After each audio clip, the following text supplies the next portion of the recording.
Racist cop drags a black pregnant woman, but he's shocked to find out who her husband is. It was an ordinary morning in the quiet suburb of Harrison Town, with clear skies and the scent of fresh-cut grass lingering in the air. Officer Blake had been on patrol, sipping his coffee and glancing at the rows of identical houses.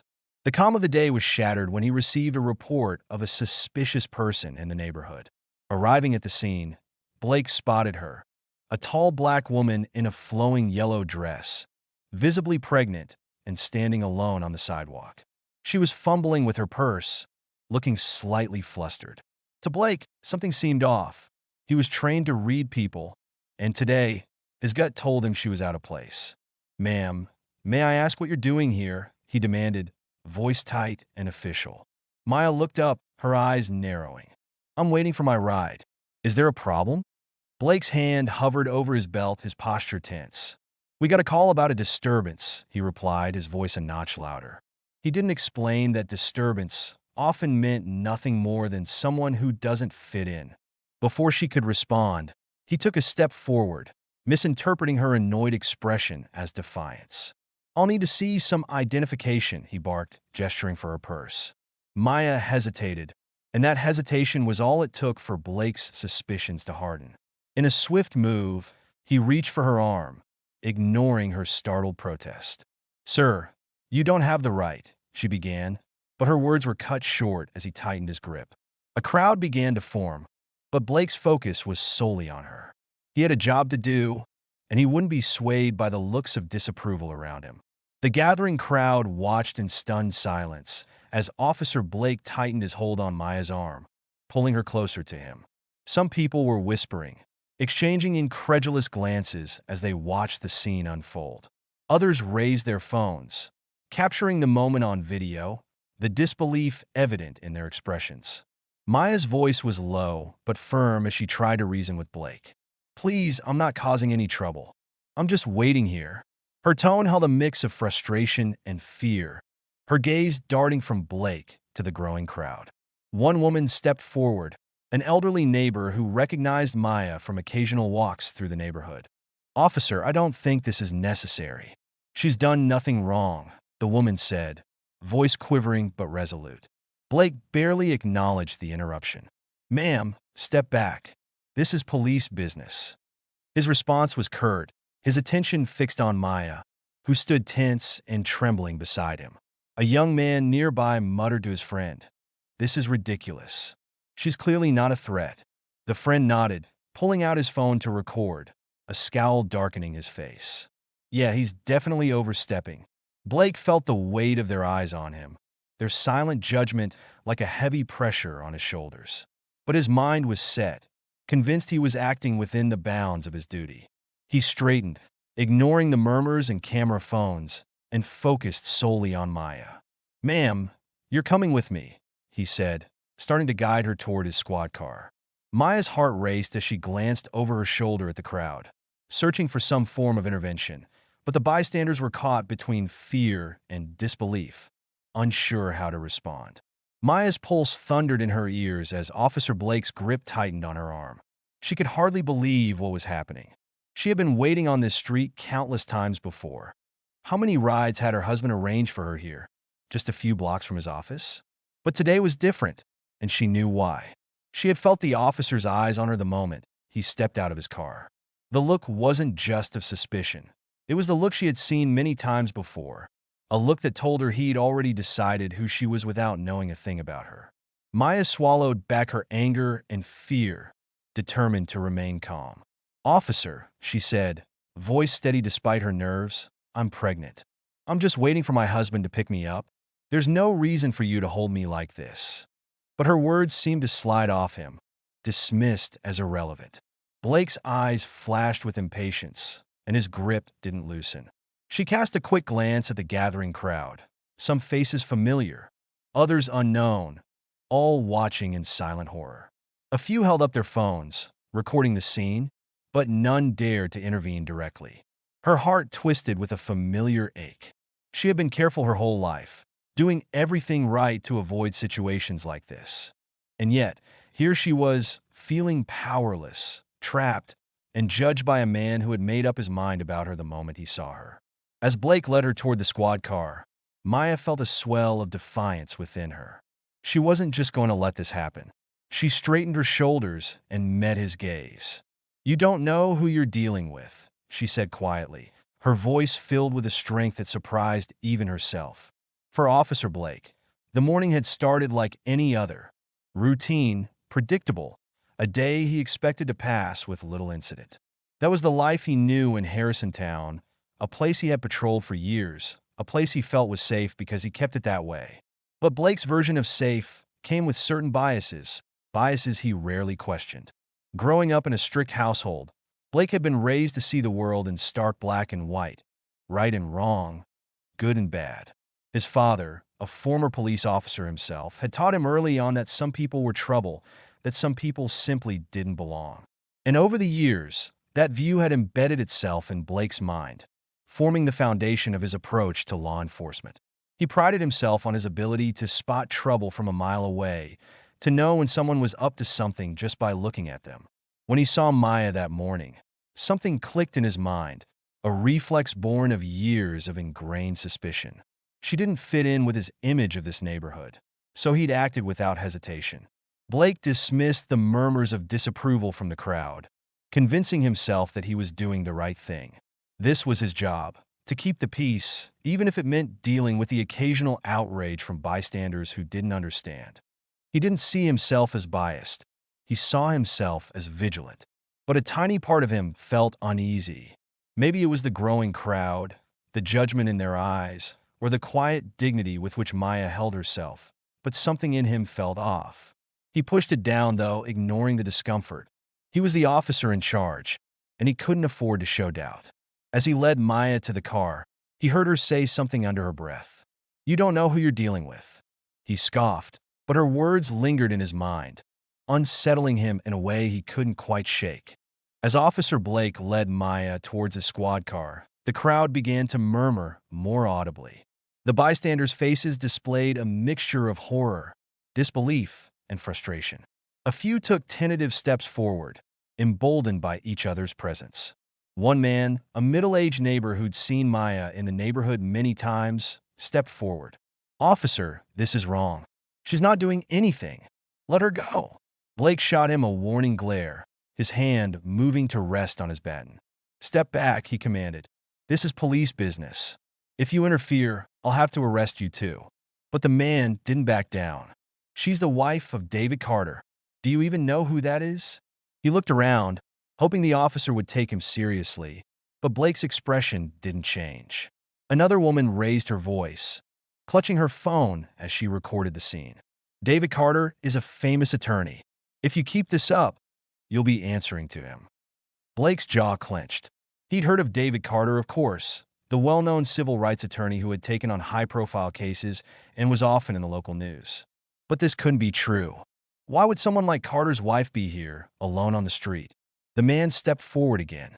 "I'm telling you, officer, you're making a mistake." Blake glanced around, his grip on Maya loosening slightly as he felt the weight of the crowd's judgment pressing down on him. Doubt flickered in his mind, but his pride wouldn't let him relent. He straightened, his voice firm. "Back off, all of you. This woman is coming with me." Maya stood silently beside him, but her gaze held a calm defiance. Blake ignored the twisting in his gut and continued his march to the car, unwilling to back down. Blake was nearly at his squad car with Maya in tow when two more patrol cars pulled up, their lights flashing. The additional officers stepped out, looking around with evident confusion at the gathering crowd and the tense scene before them. One of the officers, a young woman named Officer Patel, approached cautiously. "Blake, what's going on here?" she asked, eyeing Maya and the crowd that had now grown to almost a dozen people. Whispers and the faint hum of recording phones filled the air as everyone awaited Blake's response. Blake gestured towards Maya. "Disturbance call." She refused to show ID, wouldn't answer questions. "She's being uncooperative," he said, though he could feel the doubt creeping into his voice. He was starting to realize he may have overreacted, but backing down now felt impossible. Officer Patel glanced at Maya, taking in the woman's visibly pregnant form and calm, yet weary, expression. "Ma'am, are you all right?" she asked gently. Maya's eyes softened, but she stayed silent, her gaze focused on Blake, challenging him to see her humanity. She didn't need to say anything. Her silence spoke volumes, and the other officers were beginning to pick up on it. Officer Patel looked back at Blake, her expression conflicted. "Are you sure this is necessary, Blake? I mean, maybe we should talk this through before taking any further action." Blake clenched his jaw, feeling cornered, his pride pushing him to defend his actions. "I have it under control, Patel. Let's not make this a bigger deal than it needs to be," he snapped, though his tone held a hint of desperation. But Officer Patel's hesitation was clear. As the crowd continued watching, Blake could feel the walls closing in on him, the weight of his actions suddenly pressing down on him harder than ever. Just as the tension reached its breaking point, a sleek black car pulled up near the crowd.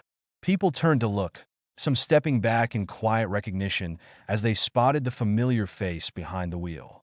David Carter, the renowned civil rights attorney, stepped out, his expression a mix of urgency and controlled anger. David's gaze found Maya immediately, and the look of relief in her eyes was palpable. She managed a small, reassuring nod, though he could see the fatigue etched into her features. His heart twisted as he took in the sight of his pregnant wife being held by the officer. "Excuse me, officer," David said, his voice calm but with an underlying force that commanded attention. He walked towards Blake with an air of authority, one that couldn't be ignored. "I'm David Carter, and this woman is my wife." Blake's face paled as the name registered. The attorney was not just well known in the local area, but respected and feared by many in law enforcement for his role in high-profile civil rights cases. Blake's grip on Maya slackened, uncertainty flickering in his eyes. "Mr. Carter," Blake stammered, momentarily thrown off balance. She was acting suspiciously, and when she refused to show ID, I followed standard procedure." David's eyes narrowed. "Standard procedure?" he repeated, his tone sharp. "Your standard procedure involves dragging a visibly pregnant woman to your squad car without any justification? You didn't even give her a chance to explain herself." Blake shifted uncomfortably, his earlier confidence fading under David's piercing gaze. The murmurs of the crowd grew louder, and he felt the judgment radiating from every direction. For the first time, he truly began to feel the gravity of his actions. David took a deep breath, his calm exterior barely masking the anger simmering beneath the surface. He placed a protective arm around Maya, steadying her. "This is unacceptable, officer. You've acted with unnecessary force and without any basis. My wife is here legally. She's done nothing wrong, and yet you've humiliated her in front of all these people." Blake opened his mouth to protest, but David cut him off, his voice low and controlled. "You should know, officer, that I am more than prepared to take this matter to court. And let me assure you, my influence and reach go far beyond this neighborhood." Blake felt the color drain from his face. He was no longer just dealing with a routine case. This man could ruin his career, possibly even cost him his job. The crowd's murmurs grew louder, some people nodding in support of David's words, while others looked at Blake with newfound disgust. "Look, I was just following orders," Blake said weakly, grasping for an excuse. But he knew how hollow the words sounded, especially to someone like David. David's eyes narrowed. "Following orders?" he repeated, incredulous. "The only order here is to treat every citizen with dignity and respect. You failed to do that, and now you're trying to cover it up. You know better, Officer Blake." Blake's shoulders slumped, his pride deflated under David's unyielding gaze. He suddenly felt exposed, vulnerable, realizing that he had grossly underestimated both Maya and the man standing beside her. The police chief arrived shortly after, noticing the crowd and sensing the tense standoff. Blake looked down, his confidence shattered, as David continued to stand his ground, unmoved. At that moment, Blake knew he had not only made a mistake, but also crossed a line he couldn't easily return from. As the crowd began to disperse slightly under the police chief's presence, Officer Blake found himself standing alone, feeling the weight of his actions pressing down on him. The anger and disappointment on David Carter's face had struck a chord, unraveling something deep within Blake's mind. He had always prided himself on being a good cop, a protector of peace. Yet here he was, facing the cold reality that his actions had been anything but protective.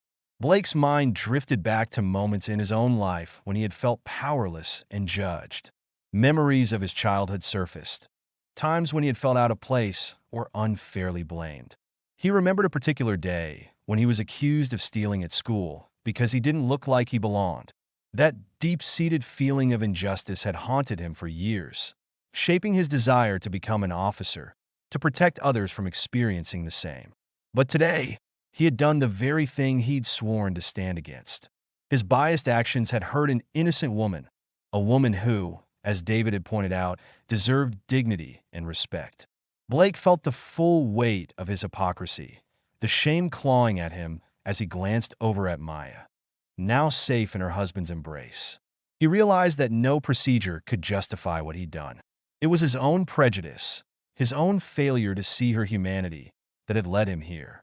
The voices of the crowd, the words of David, all echoed in his mind, each one chipping away at the facade he'd built around himself. The police chief, sensing the mounting tension and the serious implications of the incident, stepped forward. "Mr. Carter," he said in a steady voice, "I'd like to suggest we handle this in a private discussion. Officer Blake, if you could join us as well." David exchanged a glance with Maya, then nodded curtly, still holding her close. He could see the chief's effort to defuse the situation, but his trust in the department was thin. This wasn't the first time he had faced such situations, but now it was personal. Nevertheless, he agreed, knowing that a controlled setting would give him the chance to hold Blake fully accountable. The group moved to a quieter area within the police station, away from prying eyes. David, Maya, the police chief, and Blake sat in a tense silence, each one awaiting the start of a conversation that could change everything. The chief cleared his throat, turning to Blake with a somber expression. "Officer Blake, I think it's clear that some mistakes were made here today," he began. Blake felt a surge of defensiveness but quickly suppressed it, knowing this was neither the time nor place to argue. David spoke up, his voice steady but edged with an intensity that demanded attention. "I want an explanation, Officer Blake. I want to understand why you felt it was appropriate to treat my wife, a pregnant woman standing alone, with such hostility. I want to know what went through your mind, because right now, all I see is a man abusing his power." Blake swallowed hard, feeling his defenses crumble under the weight of David's words. For the first time, he truly had to confront the question he had avoided all day. Why had he acted this way? And more importantly, how would he begin to atone for it? Sitting in that quiet room, Officer Blake could feel the weight of everyone's gaze on him. The police chief, Maya, and, most of all, David Carter, each one silently demanding that he confront his own actions, his own prejudice. Their expectations bore down on him, making escape impossible. Blake's mind swirled as David spoke again, sharing stories of cases he had worked on, of clients who had endured unjust treatment because of who they were and where they came from. He spoke of children profiled at school, adults harassed in their workplaces, families broken by the very systems that were supposed to protect them. The words hit Blake with a force he hadn't anticipated. For years, he had prided himself on his ability to spot trouble before it began. But now, he realized how flawed that thinking was. He had become the very person he despised, someone who acted without compassion or understanding. He wasn't protecting anyone. He was perpetuating harm. Blake looked down, his hands trembling slightly. He wanted to defend himself, to tell David and Maya that he wasn't that kind of cop, that he'd been trained to keep people safe. But the truth was unavoidable. He had seen Maya not as a woman, not as a citizen, but as a threat based solely on his own biases. The silence hung heavy in the room as he finally looked up, meeting David's gaze. I'm sorry," he stammered, the words feeling inadequate. "I realize now that what I did was wrong. I know I've hurt you both, and I don't expect forgiveness, but I am sorry." David's expression softened slightly, but his resolve remained firm. "Officer Blake, words alone won't suffice. I want the department and the public to know about this, and I expect you to take responsibility. The next day, a press conference was arranged by the police department. Word of the incident had already spread through the community, with many people eager to see if justice would be served. Blake arrived early, dressed in his formal uniform, but feeling smaller than ever. Cameras, journalists, and concerned citizens filled the space, their faces a mixture of curiosity and disapproval. David and Maya stood to one side, calm yet resolute. Blake couldn't bring himself to meet their eyes, the shame too overwhelming. Instead, he focused on his task, to publicly admit his wrongdoing, to own his actions in front of everyone. The police chief opened the conference, explaining that the department took the matter seriously and would be conducting further training to prevent incidents like this. Then he turned to Blake, giving him the signal to speak. Blake stepped up to the microphone, feeling the weight of the crowd's anticipation. He took a deep breath, steadying himself. I want to start by saying that my actions yesterday were wrong. I allowed my own biases and assumptions to cloud my judgment, and in doing so, I caused harm to an innocent person, Maya Carter, and her family. He glanced at Maya and David, the words catching in his throat. I acted without reason, without respect, and without compassion. I apologized to Mrs. Carter, to her husband, and to this community. I understand that my actions were not only hurtful, but also a betrayal of the trust you place in law enforcement. The crowd murmured, some visibly moved by his words, others skeptical. But Blake felt the sincerity in his apology, knowing he had taken the first step toward change. When he looked back at David and Maya, their expressions were unreadable, but he hoped they could see that he was truly remorseful. The apology was only the beginning. He knew he had a long road ahead, but he was prepared to walk it, determined to become the officer and the person he should have been all along. The aftermath of the public apology was swift and intense. Blake found himself under scrutiny from all directions. His superiors, determined to salvage the department's reputation, placed him on administrative leave. Officially, it was to allow for a thorough review of his conduct, but Blake knew it was also a calculated move to distance the department from his actions. The public response was equally harsh. Articles circulated about the incident, and Blake became a symbol of the very issues he had once dismissed. Friends and colleagues who had once stood by him now gave him wary glances or avoided him altogether. It felt as though the ground he'd built his life on had crumbled, leaving him isolated and exposed. Blake could sense the anger and disappointment that simmered in every interaction. He saw it in his fellow officers, who now viewed him as a liability, and in the community members who protested outside the station, demanding accountability. For the first time, he truly felt the weight of his actions, the harm he had caused, and the ripple effects of his choices. Meanwhile, Maya and David weighed their options. After consulting with legal experts and reflecting on the situation, they decided not to press charges. Instead, David issued a public statement explaining their decision, citing a hope for true accountability over mere punishment. The community's reaction was mixed, but many respected David's choice, understanding that this decision came from a place of strength and grace. Yet, David made it clear that his expectation was for Blake to participate in ongoing community and bias training. Maya's voice was unwavering as she addressed the public, stating, "We want change, not just apologies. We want actions that speak to growth, to learning, to bettering this community for all." Blake knew he had been given a second chance, and he wouldn't waste it. Blake's mandatory community meetings and diversity training sessions began soon after. At first, he approached them out of a sense of duty, a checklist he needed to complete to prove his reformation. But as he sat in those sessions, surrounded by individuals who had been profiled, dismissed, and hurt by the very systems he'd sworn to protect, something began to shift within him.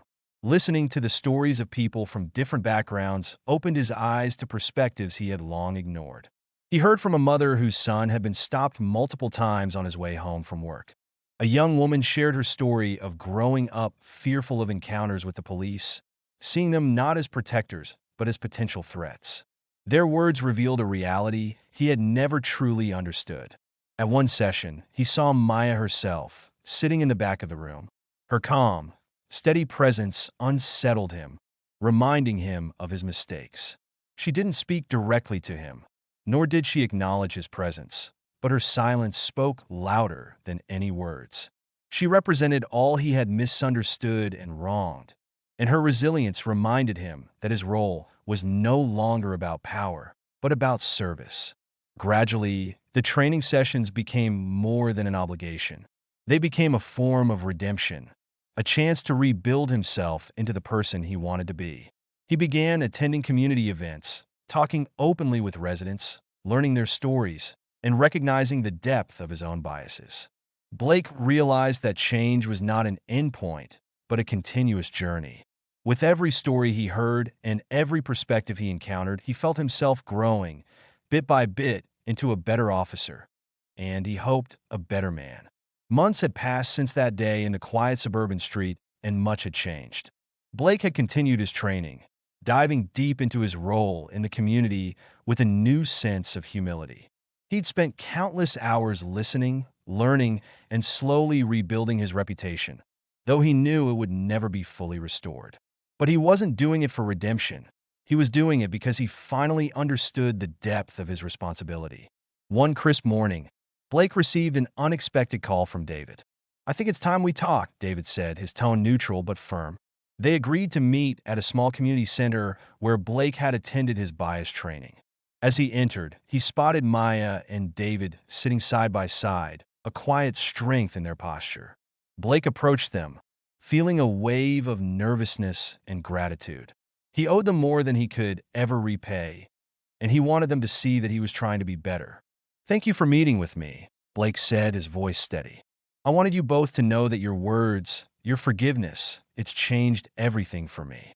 I can't undo what I did, but I've spent these past months working to make sure I never repeat those mistakes.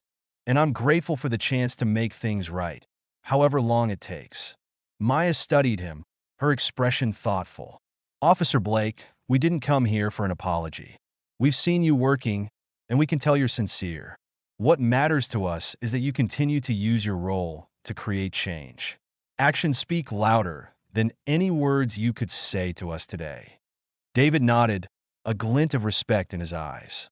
Accountability doesn't end with one apology. It's something you carry with you every day. But know that we appreciate the effort you've shown.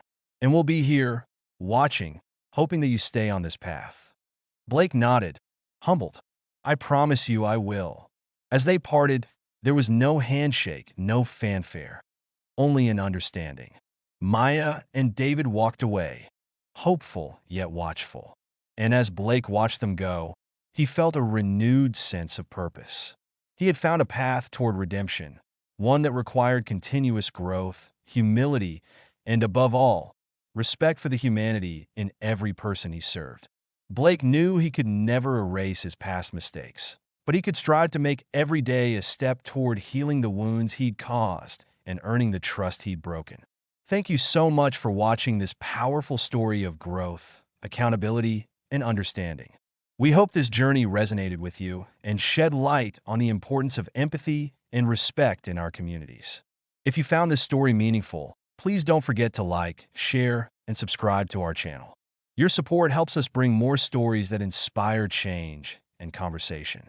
Stay tuned for more content, and remember, every small action counts in building a better world for everyone.